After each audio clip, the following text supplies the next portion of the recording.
7 bombers, 14 bombs.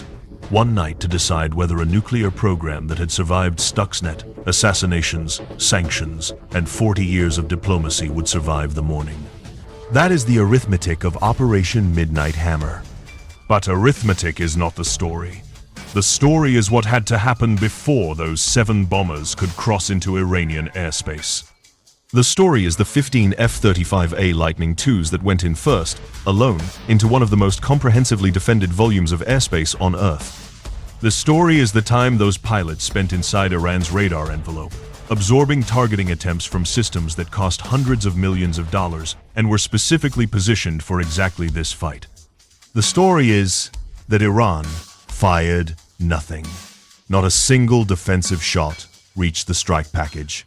Not because its defenses were unmanned or offline, but because the aircraft they were trying to kill had been designed at enormous cost and over decades of classified engineering to be fundamentally unkillable by the systems Iran possessed. And then there is the second story, living inside the first. The story of how a facility buried 80 to 90 meters beneath solid rock inside a mountain, protected by Russian surface-to-air missiles and managed by the Islamic Revolutionary Guard Corps, was struck by the only weapons on Earth specifically engineered to reach it. Both stories begin in Whiteman, Missouri. Whiteman Air Force Base sits on a flat, unremarkable stretch of the Missouri Ozarks, 70 miles southeast of Kansas City. It is home to the 509th Bomb Wing and the entire operational fleet of B-2 Spirit stealth bombers. 20 aircraft were built. One was lost in a crash at Anderson Air Force Base in Guam in 2008. 19 remain. The B-2 is the most expensive combat aircraft ever built. Unit cost, averaged across the production run and including research and development, comes to approximately $2.2 billion per airframe. In 1997 dollars, the program total, from first contracts through delivery and upgrades, exceeded $44 billion.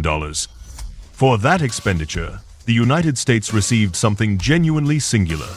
The only aircraft in the world capable of carrying the GBU-57 massive ordnance penetrator, delivering it with precision through heavily defended airspace, and returning to base. The GBU-57 is not a refinement of previous bunker-busting technology.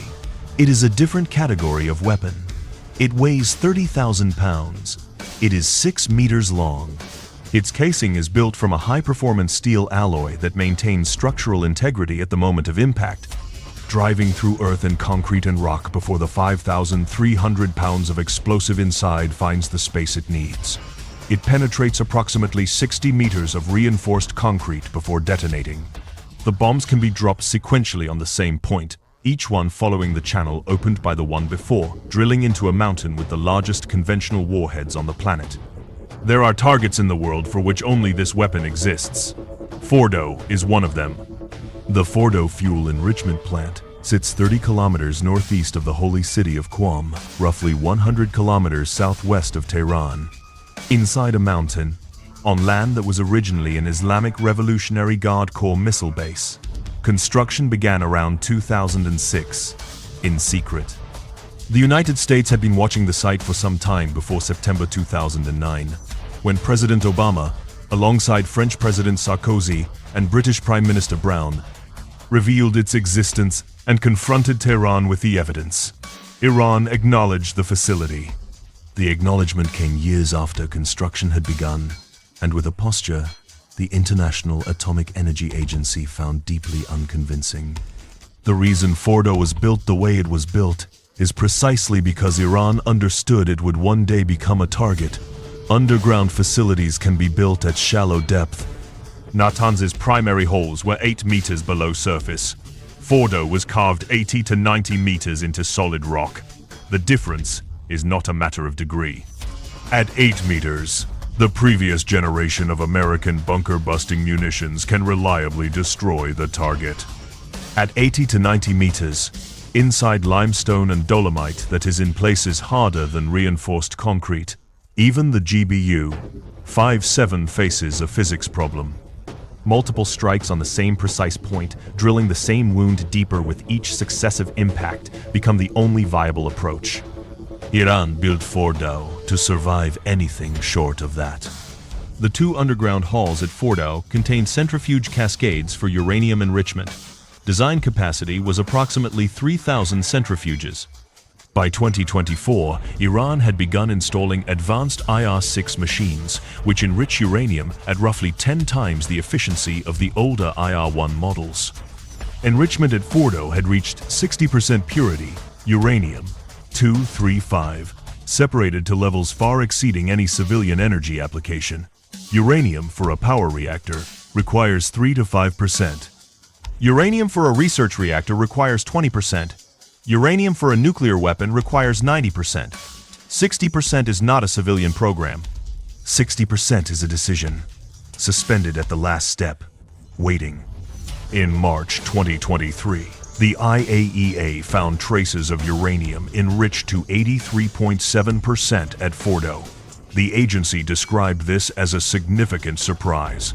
Iran described it as a measurement anomaly. The gap between those two characterizations tells you everything about the conversation that had been failing for 2 decades. By May 2025, Iran's stockpile of 60% enriched uranium had reached 408 kilograms, a nearly 50% increase since February. The IAEA noted this quantity was sufficient, if further enriched to weapons grade, for multiple nuclear weapons. Iran's response to the subsequent censure was to announce plans to construct a new enrichment facility at an undisclosed location. The diplomatic vocabulary had run out of words. On the 22nd of June 2025, the United States ran out of patience. The decision had accumulated over months. The Israeli strikes beginning June 13th had been degrading Iranian air defenses for 9 days before the American package entered Iranian airspace. Israeli F-35 IAEA aircraft had struck radar installations, command nodes, and air defense batteries across western Iran in sustained operations. The integrated air defense network protecting Iran's nuclear facilities had been taking damage for over a week before June 22nd. Emitters had gone quiet. Radar systems had been destroyed or driven into minimal emission standby. The picture Iranian commanders were working from that morning was degraded in ways they could not fully measure, because the strikes that had degraded it had done so faster than the system could reconstitute. Into that degraded picture, the United States sent 125 aircraft. The outer architecture of the package included F-22 Raptor air superiority fighters to clear any Iranian interceptors from the sky. F-15E Strike Eagles and F-16 Fighting Falcons carrying munitions for secondary targets. EA-18G Growler electronic warfare aircraft. Navy platforms whose entire purpose is to blind radar networks with targeted jamming. KC-135 and KC-46 aerial refueling tankers, holding orbits outside Iranian airspace, extending the range of every combat aircraft in the formation. And before all of them, before the bombers and the electronic warfare aircraft and the fighters, came the 15 F-35A Lightning IIs of the 34th Expeditionary Fighter Squadron. They went first. The 34th Expeditionary Fighter Squadron was drawn from the active-duty 388th Fighter Wing at Hill Air Force Base, Utah, and the associated reserve 419th Fighter Wing. Forward deployed to an undisclosed location in the Central Command Area of Responsibility since March 2025, the squadron had already been in combat. Operation Rough Rider, the sustained campaign against Houthi positions in Yemen, had given them live-fire experience in contested airspace before they ever pointed their aircraft toward Iran. The pilots who crossed the Iranian border on June 22nd were not making their first combat approaches. They were a formed, experienced unit that had been fighting continuously for months. Their mission was suppression of enemy air defenses, SEAD, institutional language that traces directly to the Wild Weasel missions of Vietnam, where American pilots flew F-100Fs and F-105G Thunder Chiefs deliberately into the teeth of Soviet-supplied surface-to-air missile systems, making themselves targets, using the enemy's desire to kill them as the mechanism by which they located and destroyed the enemy's ability to kill anyone. Wild Weasel was a volunteer program. The volunteers flew with a backseat electronic warfare officer and a front-seat pilot, and the standing joke was that the EWO's job was to tell the pilot when to brake, and the pilot's job was to make sure the EWO's ejection seat worked. More than 300 Wild Weasel aircraft and their crews were lost in Southeast Asia. The mission they flew is the direct ancestor of what the 34th flew on June 22nd.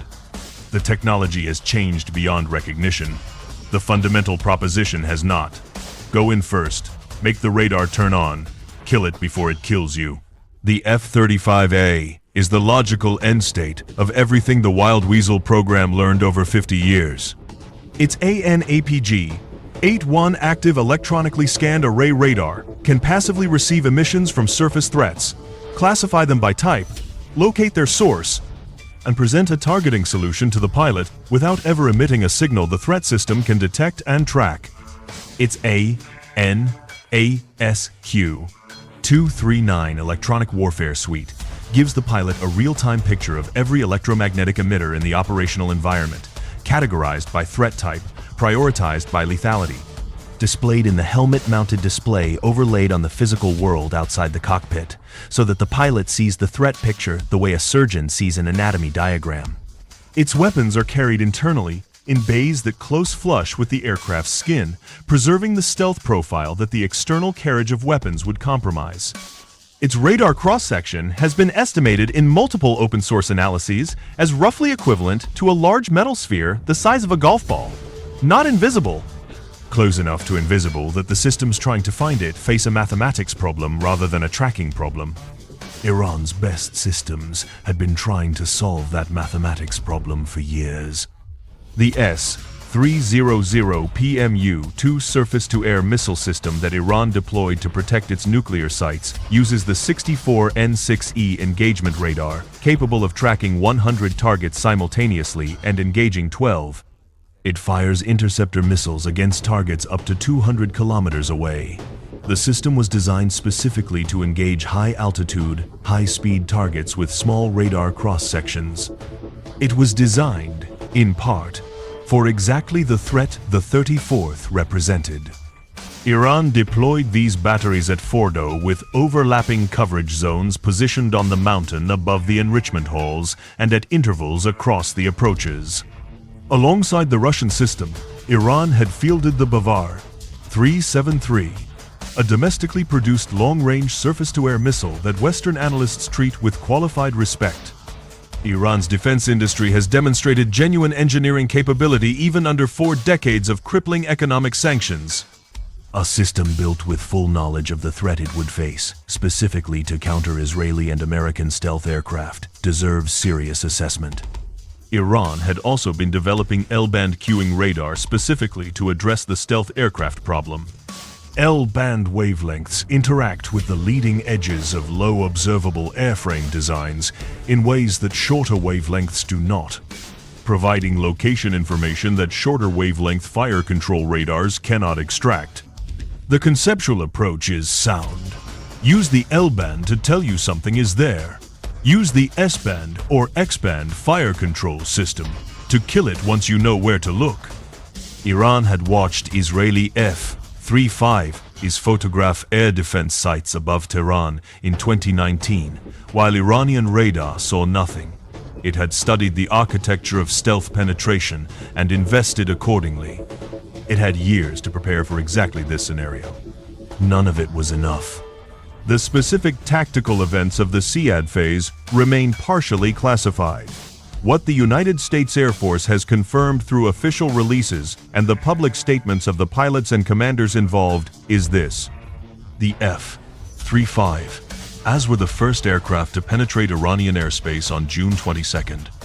They used their stealth profile, their radar, their electronic warfare suite, and their weapons to suppress multiple surface-to-air missile sites along the ingress corridor. Iranian air defense operators attempted to engage them with what Lieutenant Colonel Aaron Osborne, the 34th Expeditionary Fighter Squadron commander, described as very high-end systems. They were unable to. Not once. General Dan Kane, the chairman of the Joint Chiefs of Staff, stated in the post-strike briefing that no enemy shots were fired at the strike package. 0. from a network that included S-300PMU, 2 batteries, domestically produced long-range missiles, and layered radar coverage built and positioned specifically for this fight. The F-35S employed weapons against surface-to-air missile sites.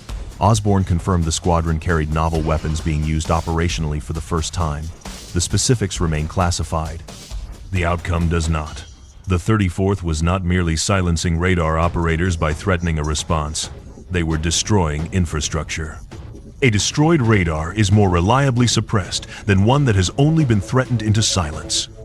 As the F-35S worked the ingress corridor, a United States submarine operating in the northern Arabian Sea launched approximately 30 Tomahawk land attack missiles against infrastructure targets at the Isfahan Nuclear Technology Center.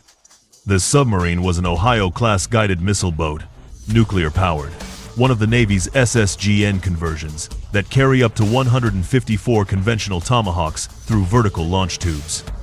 The Tomahawk navigates via GPS and terrain contour matching, a guidance system that compares radar altimeter readings against stored digital terrain maps to verify position throughout the entire flight.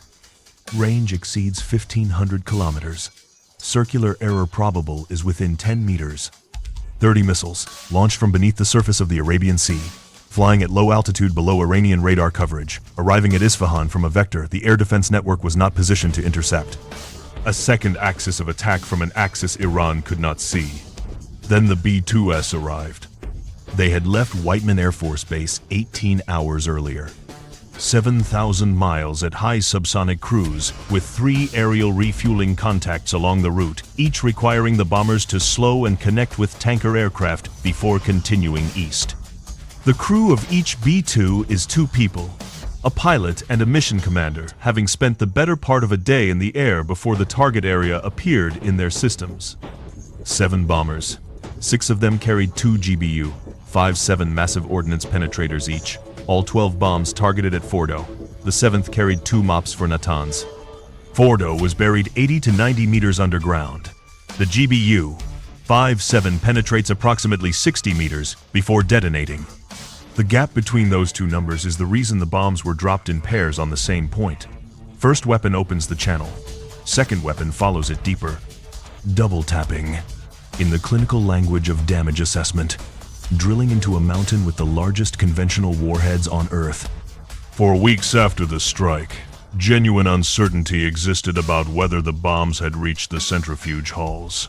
The IAEA's initial assessment found no visible damage to the Fordow facility. It was not until IAEA Director Rafael Grossi spoke to Reuters in late September 2025, 3 months after the strike, that the public record acquired a definitive answer. Almost all sensitive equipment at Fordo, Grossi confirmed, had been destroyed. 3 months of uncertainty about whether the most carefully planned, most expensively resourced, most technically demanding conventional strike in modern military history had worked. That uncertainty is a window into the specific nature of the problem Fordo represented. Iran had built it right. The depth was real. The mountain was real. The rock was real. The air defenses that failed to stop the delivery aircraft were not the last line of defense. The mountain was the last line of defense. The mountain almost held. It did not hold. The B-2 flew the entire mission without a single defensive engagement. No radar lock acquired against the bombers. No missile fired. No intercept attempted. 7 aircraft, each valued at over $2 billion, carrying 14 of the most powerful conventional weapons on Earth, flew hundreds of miles into Iranian airspace and flew back out. The F-35 has covered their exit, remaining in Iranian airspace after the bombs fell, holding the suppression corridor open until the B-2S were clear. Lieutenant Cole, Osborne and his pilots were the last Americans to leave Iranian airspace that morning. What followed was not over. The moment the strike package was wheels down and Iran understood what had happened, the operational environment transformed. From that point forward, Osborne said in the official Air Force account, "We are operating under alarm yellow and alarm red conditions, dispersing aircraft and people, expecting ballistic missile attacks, preparing for casualties and medical evacuations." Iran's retaliatory package included ballistic missiles and one-way attack drones targeted at Al Udeid Air Base in Qatar, the regional headquarters of United States Central Command and the operating location for thousands of American troops. The missiles and drones were intercepted. No American casualties were confirmed from the retaliatory strike. The 34th Expeditionary Fighter Squadron's pilots also recorded what will appear in future training syllabi: the first air-to-air kills ever credited to an F-35A against Iranian one-way attack drones during the defense of American forces from that retaliatory package. The following morning, Iranian state media reported that its air defenses had performed heroically, that the strikes had been met with resistance, that the nuclear program would continue. Iranian Foreign Minister Araghchi told Fox News in July that the strikes had destroyed the nuclear facilities, but insisted enrichment would continue as a matter of national sovereignty and national pride. The narrative served its domestic purpose. A public told for years that Fordo was invulnerable, needed a story that fit inside that framework. The story given to them contained fragments of truth, arranged to conceal its own shape. Iran's air defense establishment is not composed of incompetence. This needs to be said directly, because the temptation after an outcome this one-sided is to dismiss the losing side as negligent or simply outclassed in every dimension. The decision to deploy S-300 batteries at Fordo was not an amateur move. The development of the Bavar 373 as a domestically produced PIA system was not unreasonable. The construction of L-band queuing radar to address the stealth aircraft problem showed genuine analytical understanding of the threat. The institutional memory of the Iranian Air Force includes pilots who flew outnumbered for 8 years during the Iran-Iraq War, who maintained American equipment acquired before the 1979 revolution through 4 decades of sanctions and spare parts embargoes, who built domestic aviation maintenance capability from essentially nothing. None of it changed the outcome. The reason it did not change the outcome is not primarily about institutional competence. It is about the specific gap between what Iran's best systems can do and what the F-35 requires them to do in order to threaten it. Iran's S-300 batteries need to acquire a target, establish a fire control solution, and guide an interceptor to within lethal range. The F-35's combination of stealth, sensor fusion, and electronic warfare denies that sequence at multiple points simultaneously. The L-band queuing radar can suggest that something is present in a general volume of sky. The S-band fire control radar cannot refine that suggestion into a targeting solution precise enough to launch with a reasonable probability of intercept. The gap between something is there and I can kill it is where the F-35 lives. That gap was designed. It was paid for over decades. And on the 22nd of June 2025, it was proven under actual combat conditions against actual high-end systems in a way no exercise and no simulation had been able to fully validate.